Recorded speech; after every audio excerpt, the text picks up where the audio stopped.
Hey, good Tuesday morning, everybody. Welcome to the Volquest podcast. I am Eric Kane alongside Austin Price, Brent Hubbs, and Rob Lewis. Appreciate you guys for being here. Tennessee coming off a tough loss, overtime loss to Georgia, 44-41. UAB coming up this week, and then Tennessee jumps back into Southeastern Conference play the following week on the road in Starkville, Mississippi State. That kickoff time is going to be 4:15 Eastern time. That was announced earlier in the week.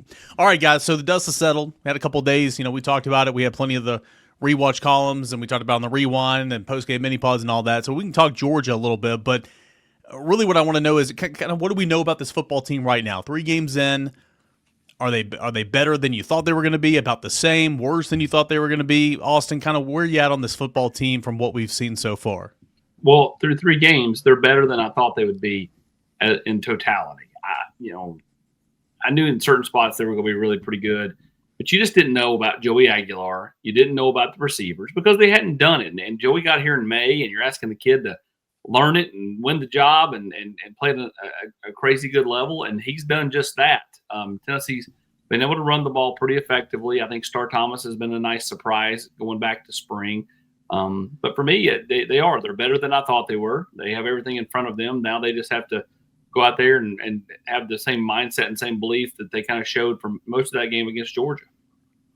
Yeah, I think for me, the record's what you thought it would be. 2-1 is where you thought they would be record-wise right here. They're definitely better offensively. They're more explosive offensively. They're more dynamic offensively than I thought they would be. I think the injuries, Rob, showed up on defense finally. If you just said in the preseason that Tennessee was going to be without Ricky Gibson and Davin Hobbs and Jackson Moy, you would say they didn't have a shot to beat Georgia. I thought those injuries hurt them in the Georgia game. They've got to get healthy there. They've got to be better on third down. Defensively, they're not where I thought they would be. I think injuries are related to that. Offensively, they're better than I thought they would be. Yeah, again, I'm not using it as sour grapes at all. I mean, injuries are part of it. Georgia beat Tennessee.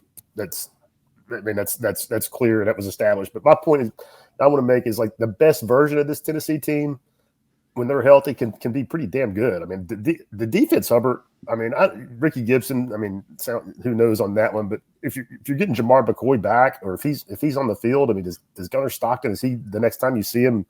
Will he throw for 300 plus yards and convert a 4th and 6 with a frozen rope? I underestimated, I guess, probably how much of an impact the injuries would have in the secondary. I mean, I thought that they would struggle up front. Actually, they held up pretty good for guys that played as much as they did. I mean, Georgia still just averaged 3 yards per carry. But I mean, I think if you get Jamar McCoy back, that's a game changer. I mean, that changes everything about how Tim Banks can play defense. So like everybody else, I'm blown away by how good they've been on offense, and that's assuming that Georgia is still pretty good on defense. And defensively, man, if they get healthy, I mean, this team, I mean, they can legit win every game on their schedule. I think, Rob, the biggest thing is get healthy. Just get healthier. Yeah. And they just need a couple guys back. They don't. I mean, sure, in a perfect world, you'd love to get them all, but just get a couple. Let's stay on defense. I've been impressed with the front. It's not been perfect. I like the Leo position a lot. I like the strong side defensive end spot. Tyree Weathersby, Tyree West played. It's pretty good football against Georgia. Again, you need some guys back on the interior. I thought Eason and Dominic Bailey, who's a defensive end, played. It was super productive, but they just played too many snaps. Corner, you're gonna live and you're gonna have to live and take with some of that position, right? Especially with the true freshman. You saw that against Georgia. I think Colton Hood's been fine. I think Colton Hood's been a nice surprise. I think safety going into the season we knew would be a little bit of a limitation. I think we've seen that. Linebacker overall I've not been super impressed with so far. Thought that they would play more than they are. Spillman's obviously playing a lot. Ben Bolton's rotating in. Thought we'd honestly see Jordan Burns. Thought we'd see a little bit of Jaden Harmon as well. And I know they played some, at least Harmon has. But they're not playing as much as I thought they would at linebacker. And so far I think Starr's been – Jalen McMurray had a really, really good game against Syracuse, but I think the star position's not been as good as I thought. I mean, Boo Carter's given up some big-time conversions. Big-time conversions so far in the season. I think this defense overall is good. They need to get healthier, but as Brett and I kind of talked about on the Rocky Top Rewind, guys, it might be a little bit of some bend, don't break, or some boom and bust. You might give up points, but might get some takeaways. Might give up points, but might get some sacks. Kind of like that Syracuse game, maybe not to that full extent, but I think that's kind of where we're living with defensively right now. Yeah, I mean, I think that I think the challenge for Tim Banks, and again, it's a small sample size of 3 games, but I think the challenge right now for Tim Banks is how do you play third and medium with this team to get off the field? We know the first 2 years, really the first 3 years, Rob, that it was a lot of blitz. I mean, they blitzed like crazy on those downs, and it was either you're off the field or you might give up a 25-yard gain or whatever. Last year, because of where they were at corner, they could sit on the sticks. They could, and where they were up front, they could play it differently. It feels like right now they've got to be pretty aggressive on those downs, which means you're going to give up more than you would like. I want to see how that grows with this defense moving forward, and I think that's going to be. And part of it is the health that you spoke of, Rob. I mean, if you get the best version of Tennessee, then I think you can play it more like you did last year. But if you don't get the best version from the injury standpoint, what does this thing morph into for Tim Banks, particularly with his third down package? Yeah, I mean, that was a big problem. I mean, obviously in the state and the obvious, but I mean, the defense, I mean, they really made some plays and stood up in the the third and fourth quarter, especially. I mean, Aguilar throws the interception on, the 37. They hold them to a field goal. Georgia has a second down inside the 5. Tennessee, holds them to a field goal. But there just weren't enough of those moments, Hubbard. But I wrote this. I mean, if you're Josh Heupel and you score 38 points and get 496 yards of total offense, you want to feel like your defense can get that one home. And that's just the bottom line. I mean, they had some moments. I mean, really, kept Tennessee in the game and with some of those stands, but just too much. I mean, 2 drives in the second half. The very first drive of the second half where Georgia went 14 plays, 75 yards. 13 of those 14 were runs and just bullied you and scored a touchdown. And then it was the last touchdown there in the fourth quarter where you score that touchdown, get the 2, and tie the game. In between those, Rob, to your point, and I wrote about this as well, punt, field goal on the short field. They drive the length of the field, but you hold them to a field goal, fumble, and then, of course, the next time they were on defense, they gave up that long drive that ended up tying the game. So, yeah, defense played good in spots, just not as consistent as you'd want in that football game. No, they weren't. And again, they've made plays, and you're never going to make every play. You're sitting here and you're saying all this about the defense. I mean, we haven't even discussed the offense that went into a lull in the second quarter. Mm-hmm. And I don't want to take anything away from Georgia in that deal, but I mean, I think that was more Tennessee, Austin, than it was Georgia with great adjustments. I think Tennessee got off kilter. I mean, they missed a couple throws that were open. You're not going to go perfect. You're not going to go 28 for 28 in the first half throwing the football, but you went from 14 of 14 to missing 4 in a row. And those are the things that I think you have to they had a lull in the Syracuse game. They had a lull in this Georgia game offensively. They got to figure out how to work themselves out of that, where you don't have 4 or 5 possessions in a row where you don't move the ball and put yourself in a position for a field goal or whatever it is. Yeah, I mean, that's happened under Heupel since he's been here, where they kind of have like the second quarter or the third quarter where they kind of go into lulls. And obviously, that's something you want to fix. But, yeah, you're right. I mean, like Tennessee probably did more to hurt themselves during that time to kind of stall out drives or not get any kind of momentum on those drives in the second quarter than Georgia did. I mean, I'm sure Georgia made some adjustments, but, Joey was a fraction off here or there on some passes, and that was the difference between moving the sticks and punting it away. But, to Rob's point, I mean, when you put up the amount of yards they put up, when you put up the amount of points you put up, that you would have taken that. If you had told everybody before the game, you've got to kick to win it, you're going to do all these things, you would have taken that 100 out of 100 times, knowing out of the fact that, you hadn't scored more than 17 against Kirby since Josh got here. It was a different feeling in that game. It's a different feeling with this team. They come up on the short end of the stick. Now, what do they do with it from here? It's interesting. You talk about that lull. Look at the if you're watching on YouTube right now. Can't do it, Megan. You might have to do it in the. There we go. Look at the right side. Look at Tennessee's drive chart. Touchdown, touchdown, touchdown. Boy, it was good. Punt, punt, interception, punt, interception. Boy, that's bad. And then it was touchdown, touchdown, field goal, miss field goal, field goal. So it was really, really good, really bad, and then the offense came back around. You just, again, that lull, second quarter was very, very bad. Tennessee was outgained, 112 yards, outscored 10-0 in that second quarter. And when you play really good teams, every little bit counts. Tennessee lost by 3 in overtime to Georgia. You can certainly point to that second quarter as being a contributing factor for sure.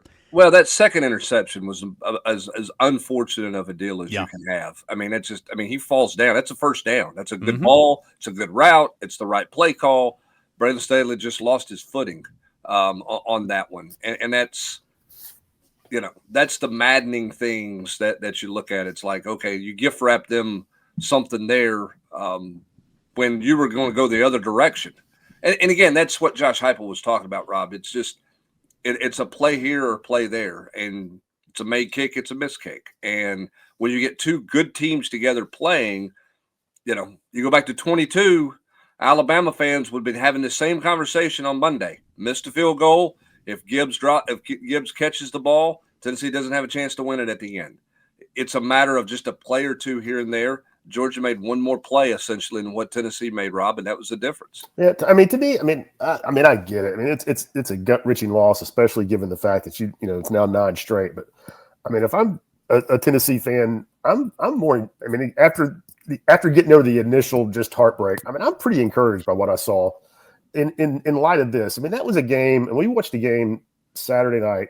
Like, it looked like Georgia at Texas last year. It looked like Alabama at in Georgia last year. I mean, it was a heavyweight fight, and Tennessee punched back for 60 minutes. And the only time they've done that in recent memory was that 22 game against Alabama in a big time game against a big time opponent. I mean, Tennessee had answers. When it looked like Georgia had punched them in the mouth to start the third quarter and they were dead in the water, Tennessee came back. They took the lead. They did it again in the fourth quarter. That's the only time that they've done that against that caliber of an opponent outside of that 22 Alabama game, to me. And, I think that when you look at the schedule, when you look at what we've seen from what else is out there in the SEC, I think that bodes well for Tennessee, especially when you might get some guys back on defense. Yeah, let me give you this quote as we kind of bow tie it up here. This is Kirby Smart.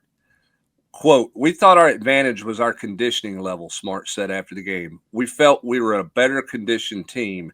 And I really thought after that first drive in the second half, all right, here we go. We're getting ready to rock and roll." But Tennessee bowed their neck. They were a playoff team a year ago, and they stopped the run some, forcing us to do some different things. I think that's exactly the point you're making, Rob. That I mean, Austin, I texted you. I thought Tennessee's getting ready to get run out of the stadium. They're going to run them into the river after that opening drive.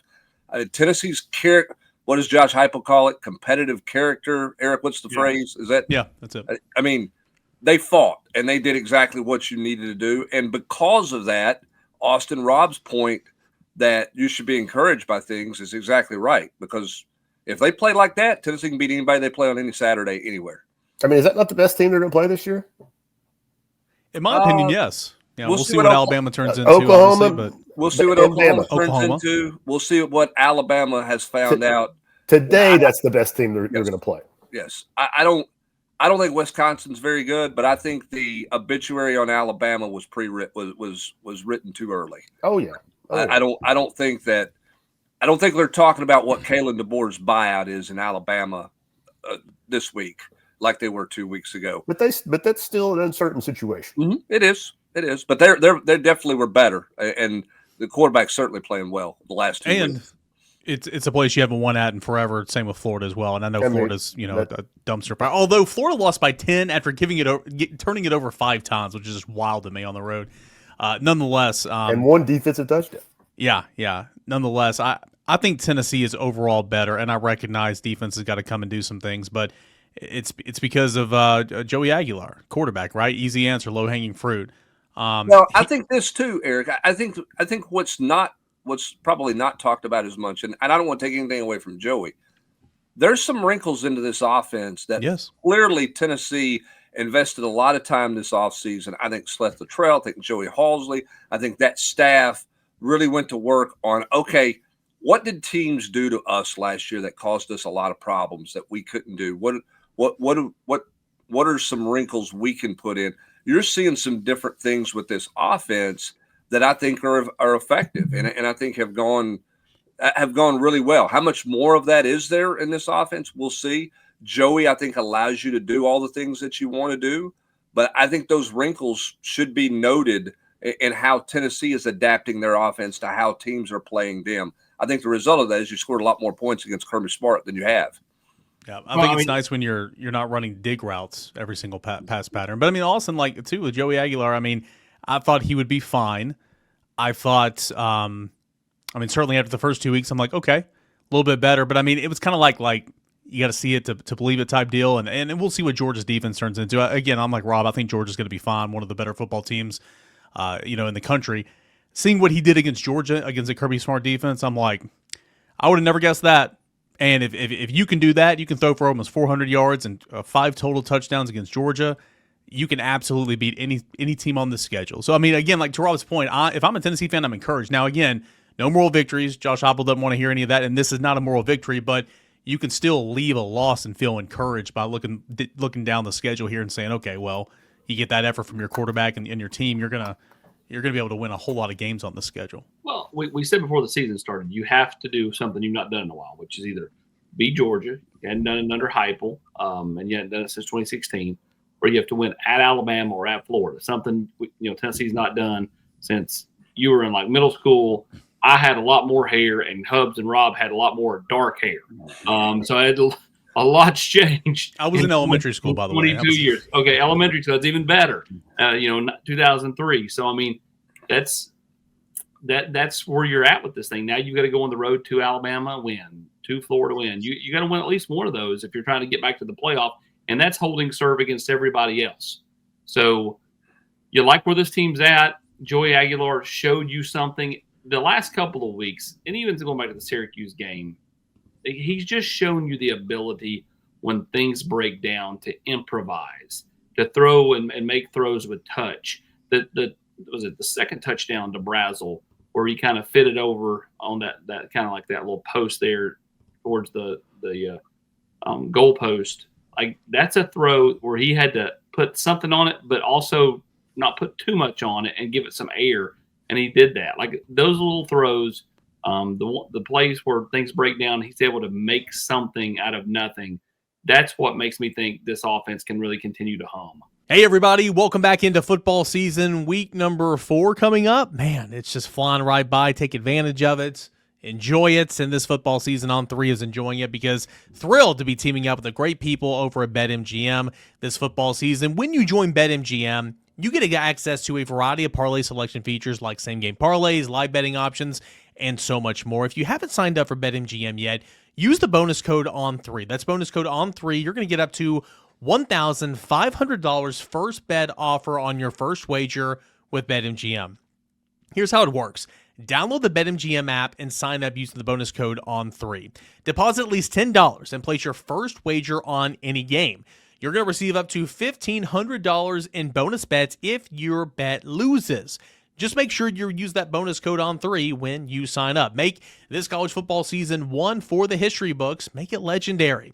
See BetMGM.com for terms and conditions. 21 plus only. U.S. promotional offers not available in New York, Nevada, Ontario, or Puerto Rico. Gambling problem? Call 1-800-GAMBLER. Available in the U.S. Call 877-8-HOPE-NY or text HOPE-NY 467-369-NY. Call 1-800-NEXT-STEP AZ 1-800-327-5050 MA 1-800-BETS-OFF-IA 1-800-981-0023 PR.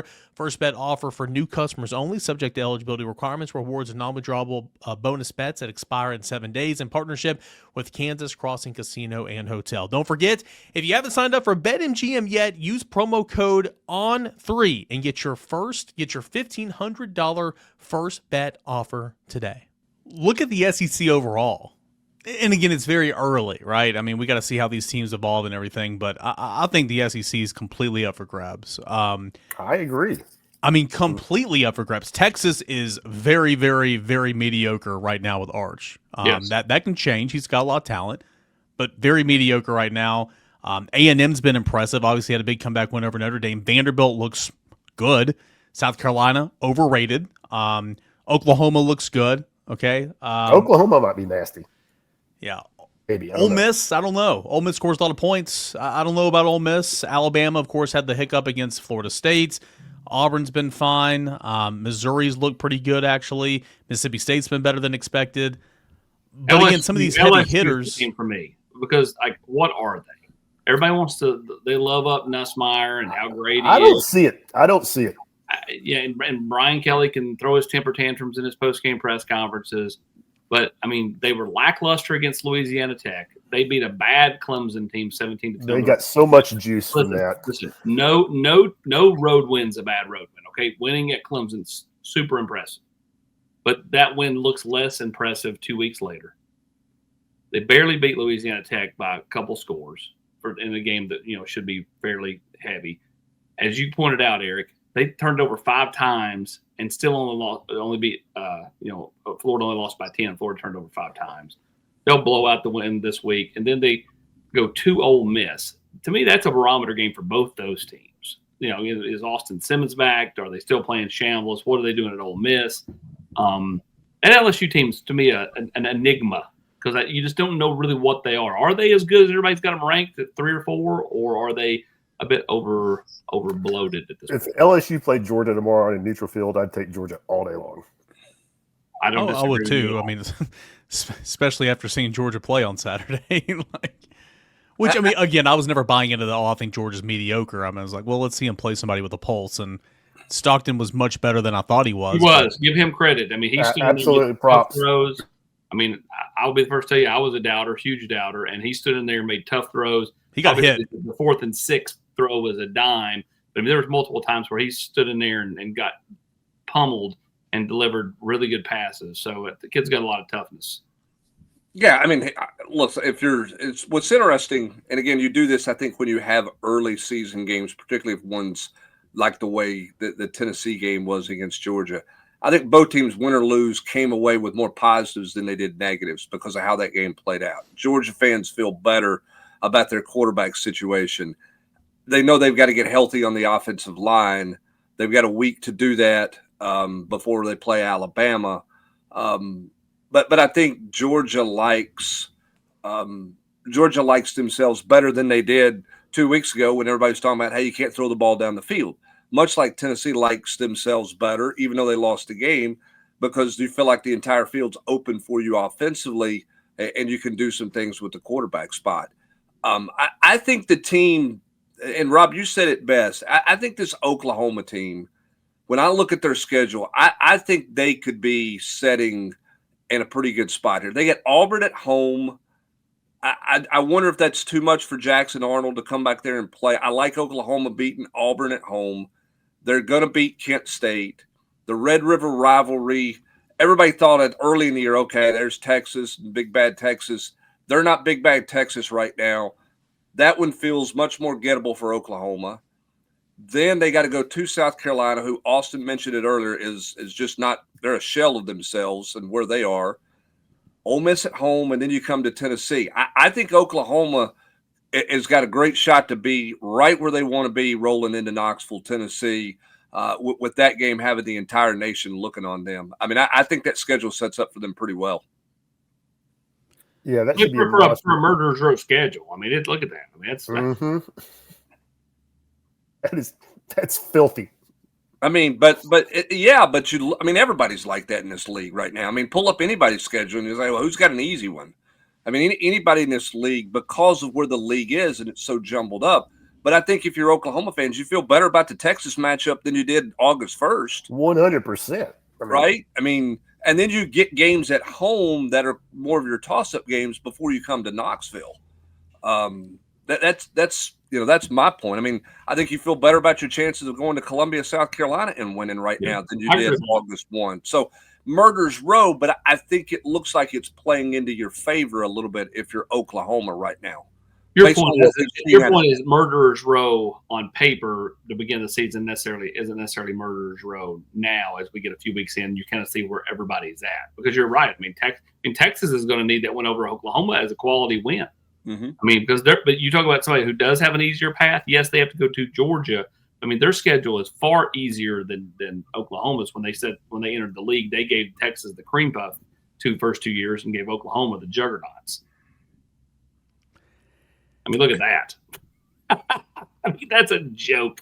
I mean, that's a little like Tennessee. I mean, they're catching Vandy, Mississippi State, and UK. Although Vandy certainly is not what they looked like a month ago, but that's a lot like Tennessee's schedule. Arkansas, Vanderbilt, Kentucky, and Mississippi State. Yeah, minus Alabama. Yeah. Yeah. Well, I mean, you swap Alabama essentially A&M. For A&M, Alabama, Ohio for State. A&M, and right now that's not exactly, A&M the way they looked the other night. Now, Marcel Reed he's fascinating to watch because it can be really good, it can be bad, and then it can be unbelievable. It's kind of what. Again, what is Notre Dame? Herb Street can say he likes them as an 0-2 team, but what is Notre Dame? They're 0-2 right now, and again, 2 quality losses. A&M's good, and I think Miami's good, but they really have no more wiggle. Like at 9-3, I know they're Notre Dame, and I 100% think they can get in the playoff at 10-2. But at 9-3, I think this year it's going to be harder to get there for a team like Notre Dame at 9-3. They've got to be 10-2. They're a lock in at 10-2. You can take that one to the bank. I think here's what we know. When you look at this, and Rob, you spend the summer doing the opponent previews and all those things. It's just now you're starting to figure it out. Now you're starting to look and see who is who, and what teams can do. And I don't know. I guess Ohio State, who would you look at today and say, man, those are the 2 best teams by far in the country? This, that, and I don't know that we're there at this point. And typically somebody's jumped out way out, and maybe that's Ohio State. Maybe you say it's them, but I don't. I think the next couple of weeks are going to be pretty interesting because I don't know that there's great separation right now, which is good for the sport, right? This is what everybody wants to parody. The parody factor is in there big time right now. Nobody knows what Ohio State is. We're all sitting here trashing Texas, and or Penn State. They hung. Ohio State hung on by the skin of their teeth to win 14-7 at home. Yep, that's true. And we're sitting here talking about all the problems Texas game will be the first, right? Penn State's the most overrated program and has been for quite some time. Show me another whiteout where they choke, please. Here's a question, guys. And I'm not trying to be funny here. It's how good is Vanderbilt?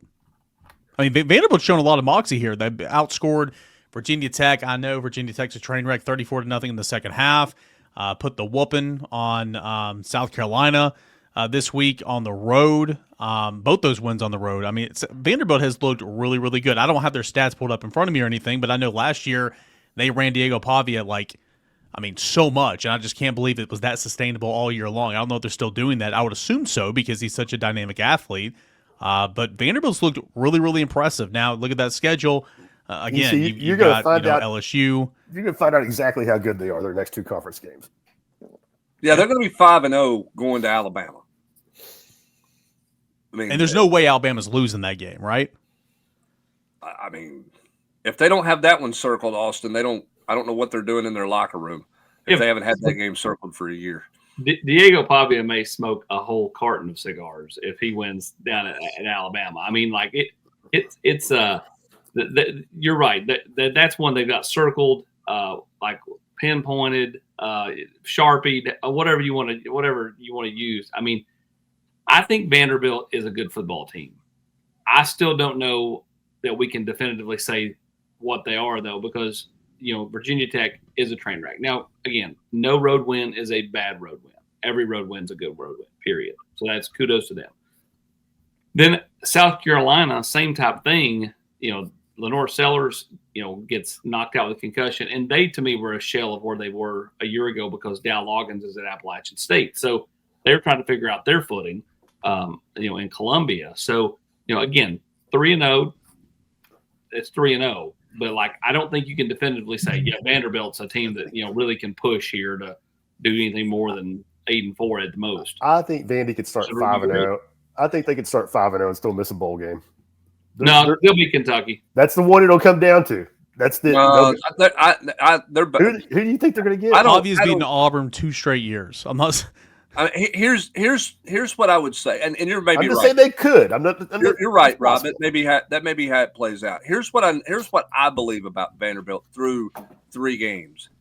I think for all the Diego Pavia talk, and he's obviously a catalyst for them, I do think they're more physical in the line of scrimmage than they have been. I think that's something Clark Lee has gotten done. I think that gives them a chance to be competitive against everybody they play, and we'll see what happens. I do think they are a more physical team. Now, you look at that schedule, Rob, and you're right. Alabama on the road, I mean, if LSU's what everybody says LSU is, that one's going to be hard. Missouri, we'll see. I mean, they're better than I thought they would be. They're getting better quarterback play than I thought.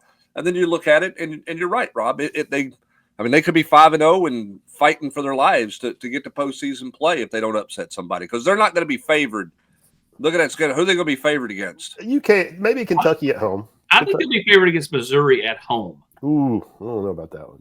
Now, I do think Clark Lee's a really good coach, and I'm joking around a little bit and having some Vandy fun. But I once they get into the meat of the SEC schedule, it's going to be tough. I think I agree, but I think he has brought them an identity and a brand, which they were lacking. For sure. They had not had it since James Franklin had been there. I think they sort of are who they are. They have a brand about how they're going to play football. Well, yeah, he's the savior of the program. They will not beat themselves. Right. Yeah. Have you guys watched that SEC Any Given Saturday documentary? I have. Like, I think he's done a heck of a job at Vanderbilt. But having said that, he came in there and one of his quotes is like, yeah, I came here to be the savior of this program. I know how that sounds, but I am the savior of this program. And after that, I was like, all right, Clark Lee, I'm out. I'm not going to listen to anything else you have to say. I hope they go 5-7 now. That was really, really weird. Again, he's done a heck of a job, but he's like, I know how that sounds, but I am the savior of this program. I'm like, oh, okay. That's weird. Arkansas. Obviously, Tennessee lost to Arkansas on the road last year. Arkansas, Taven Green's a really, really good quarterback. Tennessee's defense, I think, just needs to make a few stops in that game, right? Because I don't think Arkansas's defense is very good, but that game I could see being another fireworks offensive explosion here at Neyland Stadium. Well, Green's a good player. I mean, he's a really good and has played well. How do teams adjust to him? Can he continue to do? I mean, they're putting it all on his shoulders right now. Can he handle that week in and week out? We're going to find out. Which brings me to a different topic. Has nothing to do with the SEC, but I'm going to go this way anyway. Haynes King, is what he's doing. Tough, but he's not going to win the Heisman Trophy. But should he be in? We talk about most outstanding, most valuable player. Is there a more valuable player to a football team right now than what Haynes King is doing at Georgia Tech? What they do is so unorthodox and makes no sense, but it works and it's actually entertaining to watch. That's a heck of a win for him. But Green's a little bit like that in terms of they're just putting it all on his shoulders. If I'm not mistaken, is that Britt Peace? I think he's sick. I saw it after the Clemson game. He's 6-1 against ranked opponents in the ACC. Britt Key. Yeah. He's a good football coach there. He's upwardly mobile, I would say. Did you see where Jesse Simonton was pushing him for the Florida job? Well, he's that done makes sense. He's Alabama. He's done a really good job. He knows this. Georgia Tech isn't that his alma mater though, Brent? At Tech? Isn't Tech his alma mater or is Alabama his alma mater? It's one of those two. I think he played at Tech. Georgia Tech. Order to leave. But can you win there long term? No offense, Ryan Alpert. If you're checking in on the Volquest podcast this morning, AD Ryan Alpert, do they have enough resources there? I think the other thing too about that job, it's hard. I think it's harder to recruit there than people think because everybody's got a little bit of money. So, and everybody's coming into the state of Georgia. So I don't know how many kids you can pay enough money to stay at home, given the way that state is recruited. I think that's a hard place to recruit to, but because I think you have challenges there financially with the way everybody recruits the state. And we've all been there. Facilities, man. Whew. It's tough. It's tough. I think he's done a tremendous job. Absolutely. I don't think anybody's given him enough credit for what he's done in his time at Georgia Tech. He's done a really good job. Anyway, I got off on that tangent. I think Haynes King's probably the most important quarterback to their program right now in the country. Boy, Green's the second because I'm not sure where Arkansas is without what Green is doing for them with his legs and his arm right now, because they're just try to outscore a lot of people at Arkansas. I'm just looking at the top 25 this week for the AP. We talked a little bit about Ohio State, Penn State, Miami. Anybody got anything from Miami? I think Miami's pretty good. Watch the Notre Dame game, and I think they're solid. But again, first game of the season, who knows? But they had. I think they're pretty good. I do. I think. I think that Miami Florida State game will be a really good kind of test for both these teams. Where are they? What do they look like? And who are they? because both of them have a opening game win against a big time opponent. Yep. On their home field. Then they played just kind of right. They haven't played anybody that counts since then. So Miami gets Florida this week, but that game doesn't look like what people thought it might be early in the year. I think both those teams were still trying to figure out exactly who Florida State is and who Miami is. But I think Miami's got a lot of talent to work with, a lot of talent. Illinois top 10 team. Yeah, they're so different and old school, man. That they're pretty interesting to watch. They got good quarterback play. Wisconsin's going, wait a minute, we let that guy leave. We didn't want to keep Brett Bielema years ago. He's done a heck of a job at Illinois putting that thing together and holding that roster together. They've got a bunch of veteran guys who Austin had a chance to leave, could have taken more money somewhere else to leave, and they all stayed for Brett Bielema and the culture there. Not just a quarterback, but some other players on that team could have gone elsewhere, and they all kind of stayed to kind of put this thing together. You want to talk about a cakewalk. Look though. at that Good. schedule. I mean, you got one game, right? I mean, going to Washington's a tough road trip, but I mean, you look at that schedule. I mean, Illinois is looking at things thinking they should be a playoff team. With that schedule, they should be. Well, this is when like the old SEC Big Ten conversation, like the old debate. I mean, just show them this schedule. Show them Indiana's schedule for last year. I mean, this is goodness. I mean, no wonder you're a good football team. I mean, you don't play anybody. because they have so many teams, they're able to spread it out more, and they have enough bottom feeders that you can kind of rotate them around. Oh yeah, they're good at the top, man. I mean, there's some good football in the Big Ten. No doubt. And I think Illinois is one of the top teams. I think they're one of the better teams in the Big Ten, regardless of that schedule. I think they're one of the better teams. Circle that one. Wisconsin at Camp Randall. I mean, here's Those games are hard. Period. If you just look at those rankings, though, Illinois, what is it? I know Georgia, Illinois, and Texas A&M are all sandwiched in there together. Or excuse me, Oklahoma, Texas A&M are 9, 10, and 11. I mean, any of you guys taking Illinois against Aggies or the Sooners? No, I'm not. I mean, that's the need. Like to your point, EC, I think that's a joke. I mean, Oklahoma and Texas A&M are not quite at the top of the SEC. Like Illinois is not quite at the top of the Big Ten, but the difference in those programs is dramatic. Also, has there never been a better excuse? I know Wisconsin represented the Big Ten West or East or whatever in the Big Ten championship game for a long time and got crushed every year because that division was so weak. But I mean, Wisconsin has so much potential every year. Such a great fan base, historical program, and Wisconsin is just so mediocre every year. And like, I don't know if there's another good example, but like I just look at Wisconsin. I'm just like, every single year you could be something like not special. Like you're not winning a natty, but it's just like that's one of those teams in the Big Ten that could help prop up that conference, but it never kind of pans out that way. And they did not get a great draw in the Big Ten. No, look at that schedule. No, not at all. How do they end up with Oregon, Ohio State, and Michigan? I don't know. I mean, how does any of their schedules in that league play out? I don't know. Hold on, let's look at it. And Illinois. The big three, the only one they're lacking is Penn State, but Indiana too. Yeah. I mean, again, they got a bad draw on the schedule. We're going to find out what the SEC's draw on the schedules are going to look like here in a few weeks too. So we'll see how this league is going to figure out who the three rivals are that way and how all that's going to shuffle out, because that storyline is going to be fun to watch. There'll be a lot of lobbying behind the scenes going on about who should be my three rivals. Let's spend a few minutes on that. I know we talked about it for 3 years, but I mean, you asked Danny White about that on the pregame show on Saturday, and you essentially said no one's going to be happy, right? Everybody's going to be complaining about something. And he's like, oh yeah, it's an impossible task.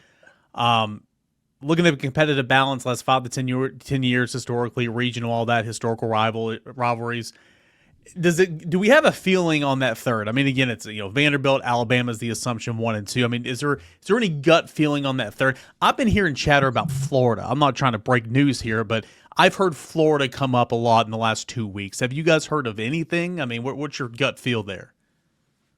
I mean, again, I think what you have to, and this is what Danny White was talking about, like, what is competitive balance?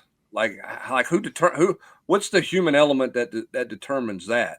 If you go geography and you go tradition, everything says Kentucky. who's going to be Kentucky's rivalries? If they don't get Tennessee, who's their rivalry?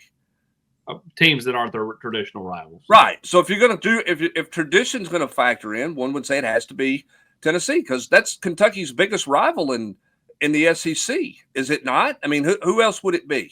It's not. I mean, name me another school that is a bigger rival to Kentucky than Tennessee is. There's not one, and it's not close. It's not close. So are you going to do that? Then does that mean you're going to take Vanderbilt away from Tennessee? Well, who are their rivalries? I think this whole notion of how you balance I don't think it matters. Competitive balance and traditional rivalries is the most fascinating element to all this because you're not going to balance it. Somebody's going to be mad. Lots of people are going to be mad. I just think you just roll with your traditional rivalries. Because here's the thing: if Tennessee gets Kentucky and Vanderbilt, that just means that the other 6 that they're playing are going to be juggernaut teams. Like you're going to roll on people on and off. But I mean, you're instead of rolling off Vanderbilt for Kentucky or vice versa, you're just rolling. You're continuing to roll on, with Auburn, LSU, Texas A&M, Texas, Oklahoma. Just right down the list of really good teams. So I mean, I just don't think. I personally think it's a bunch about nothing. It's a debate. It's fun for us to debate, but at the end of the day, like the 9 you play is going to be really, really tough, regardless. And you'll have a Mississippi State or Vanderbilt or Kentucky or Missouri or one of those teams that would. And if you don't play that team this year, you'll play that team the next year. Yeah, because you're going to try to get everywhere in 4 years. I mean, nobody's getting an easy schedule. I agree with you, Austin, 100%. Which gets back to this, Rob. Do you even need to fool with the 3 permanent rivals? You just throw it in the machine and spit it out and say, "Hey, here's your schedule." Like every 2 years, it changes. Yeah. That's what you're saying. Home and home, and then we jumble it back up. Then you get to see everybody. That way, you get to play in every venue in 4 years. I mean, so no more Tennessee, Alabama every year. No more Iron Bowl. It would be weird not having the Iron Bowl. I don't like it. I would keep it. I would keep the traditional rivalries. But my point being, can you structurally do it where there's not going to be people screaming? Because most people aren't going to view it the way you view it, Austin, that it's a bunch of hubbub about nothing. Sure, I agree. Most people are going to view it that if Tennessee gets Vanderbilt and Kentucky, they got the easy draw. And yes. Yes. So that would – do you take, for the betterment, do you take that out? Would you ever take – they will not take it out of the equation because you're not going to lose the Iron Bowl. You shouldn't lose the 3rd Saturday in October. Or the cocktail party. But you know what? I mean, I think it's disappointing you're not going to play Georgia next year. Because you played them every year. Now, Tennessee didn't traditionally play them every year. But it was disappointing when they didn't play Auburn every year starting, right. 92. For me and you, however, Eric, they used to play Auburn every year in football. Right. Every year. I mean, that's my point. Nobody's going to be happy. You can't keep them all. So which ones do you sacrifice is the question. Well, you're going to get through the whole league thing. If a kid stays 4 years, he'll have a chance to play in every venue. Right, even with the traditional rivals. I understand that. But my point is you're not going to keep every rivalry you have. Yeah. So who is sitting in the room going, well, this rivalry is more important than that rivalry, and we're going to do that.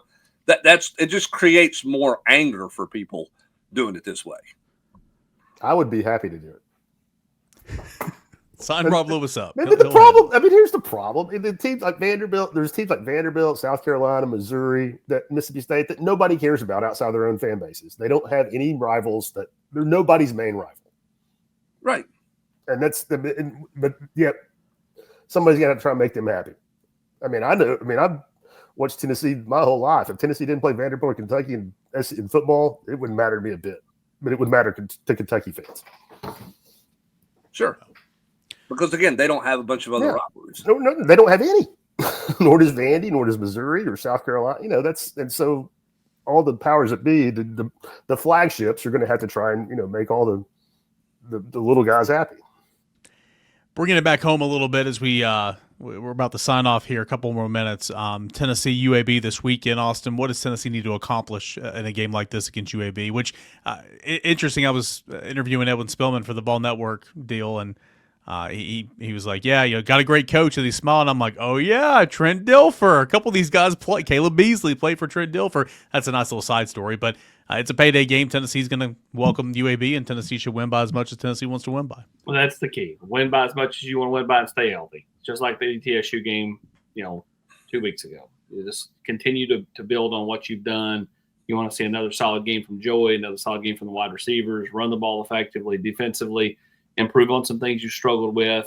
It gives Ty Redmond another opportunity to see live bullets. I think all that stuff matters because Ty Redmond week 3 against Georgia and Ty Redmond week 6 could be two totally different players. So I mean, for me, I think just the more some of these players can get out there and do their thing, it's only going to help them later in the year. For me, defensively, it's about. I think there's an area to grow, and I think you can play better in space because I think UAB is going to try to get in space with you with some of the screen stuff and all those things, and try to make you play better in the open field than what Tennessee played against Georgia. I think that's a great area where Tennessee can improve, and you're trying to build your depth.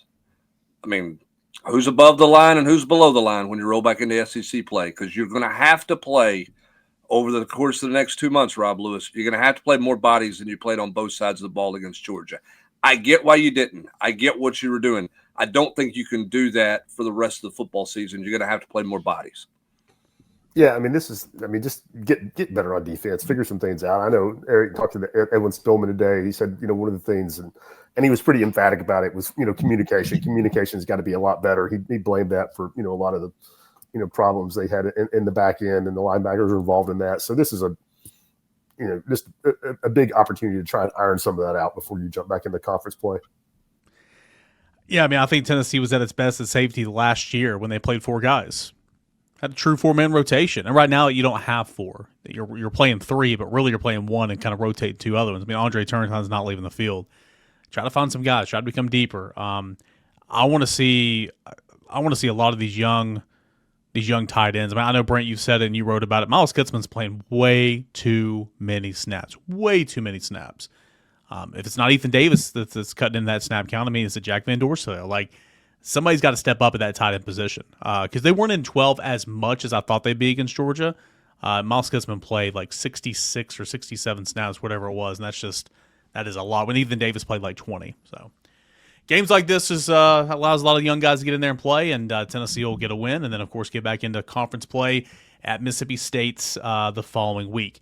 We'll continue to break down, talk a little Georgia this week, but ultimately look ahead. We'll have the matchup piece coming up on Thursday, 10 things I think. We'll have Trail Tidbits coming up tomorrow. We'll have the Rockets Out Roundtable, all of our game week coverage right here on the site at Volquest.com. If you're listening and watching, not a member of the site, we thank you, but just the tip of the iceberg right here, $1 for your first 7 days. $1 for your first 7 days at Volquest.com.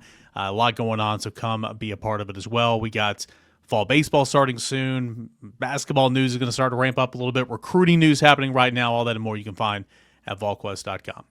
For Awesome Prize, Brent Hubbs, Rob Lewis, I'm Eric Kane. Thanks so much for joining us here on the Volquest Tuesday podcast.